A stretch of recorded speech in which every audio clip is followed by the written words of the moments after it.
महाराष्ट्रातील काही जिल्ह्यांमध्ये पाऊस, वादळी वारा आणि गारपीट झालेली आहे. आज 23 फेब्रुवारी आहे आणि पाहूयात 24 फेब्रुवारीला राज्यातील हवामान कसे राहील. मी किरण वाघमोडे, तुम्ही पाहतात हवामान अंदाज आणि बातम्या यूट्यूब चॅनल आणि फेसबुक पेज. चॅनलवरती नवीन असाल तर चॅनलला नक्की सबस्क्राईब करा.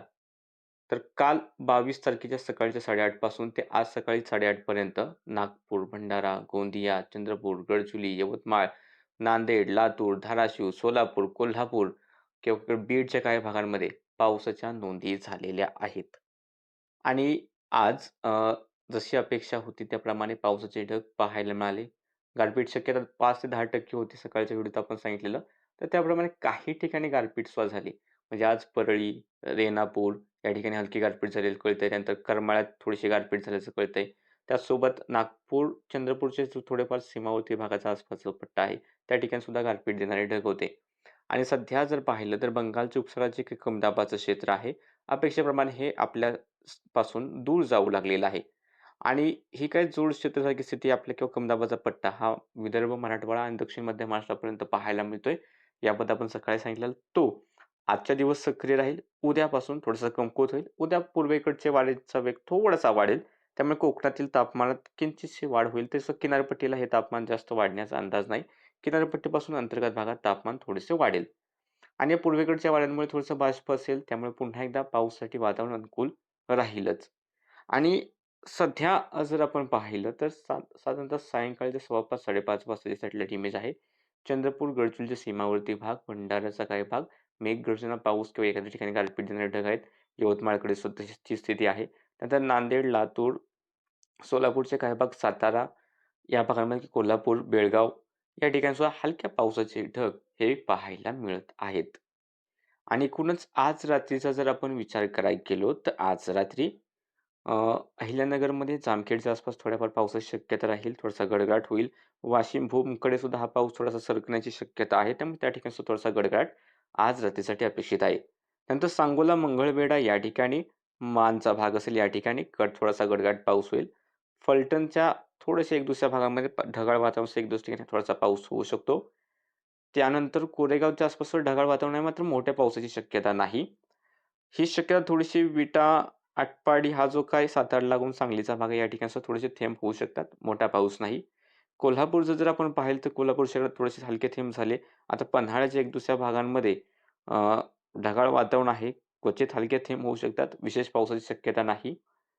त्यानंतर इकडे नांदेडचं जर पाहिलं, तर नांदेडचे जे काही थोडेसे दक्षिणेकडील सीमावर्ती भाग आहेत, त्या ठिकाणी थोडासा गडगडाट किंवा थोडाफार पाऊस रात्रीसाठी अपेक्षित आहे. त्यानंतर बीडमधील पाऊस आता ओसरेल. बीडमध्ये आता वातावरण कोरडं होऊ लागेल. लातूरच्या एक दुसऱ्या ठिकाणी थोडासा पाऊस अपेक्षित आहे. त्यानंतर यवतमाळमध्ये पाहिलं तर वणी, जळी, जामणीच्या आसपासच्या भागांमध्ये पाऊस होण्याची शक्यता आहे. त्यानंतर इकडे अ, गडचिरोली जिल्ह्यामध्ये चामोर्शी, त्यानंतर गडचिरोली, आम आरमोरी हा जो भाग असेल किंवा देसाईगंज या ठिकाणी गडगडाट पाऊस होईल आणि हे ढग इकडे पुढे धानोराच्या आसपास सुद्धा पोहोचण्याची शक्यता आहे.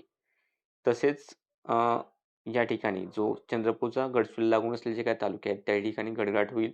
चंद्रपूरला यवतमाळचे लागून असलेले किंवा चंद्रपूरचे यवतमाळ लागून असलेले भाग आहेत त्या ठिकाणी सुद्धा पाऊस होण्याची शक्यता आहे. लखनदूर, पावनीच्या आसपास पाऊस होईल. अर्जुनी, मोरगावकडे पाऊस होण्याची शक्यता ही दिसत आहे. या व्यतिरिक्त राज्याच्या इतर ठिकाणी विशेष पाऊस होण्याचा अंदाज रात्रीसाठी नाहीये. यानंतर उद्याची जर आपण शक्यता पाहिली, तर आज इतका जोर उद्या नसेल, तरीसुद्धा धाराशिव, लातूर, नांदेड, यवतमाळ, चंद्रपूर, गडचिरोलीचे दक्षिणेकडील भाग, मग तेलंगणा, कर्नाटकला लागून असलेले भाग असेल, ढगाळ हवामान होईल. एक दुसऱ्या ठिकाणी हलका पाऊस अपेक्षित आहे. मात्र उद्या गारपीटची शक्यता नाही असंच दिसतंय. त्यानंतर उद्या बुलढाणा, अकोला, वाशिम, अमरावती, वर्धा, नागपूर, भंडारा, गोंदिया, परभणी, बीड, अहिल्यानगर, सोलापूर, सांगली, कोल्हापूर, बेळगाव आणि हा जो आहे कर्नाटकचा लागून असलेला भाग आहे. तर या ठिकाणी स्थानिक वातावरण तयार झालं किंवा इकडे साताराचा एक दुसरा भाग. स्थानिक वातावरण तयार झालं तर एक दुसऱ्या ठिकाणी हलके थेंब होऊ शकतात. नाहीतर विशेष पाऊस होण्याचा अंदाज सध्या दिसत नाही. कोकण कोरडे राहील.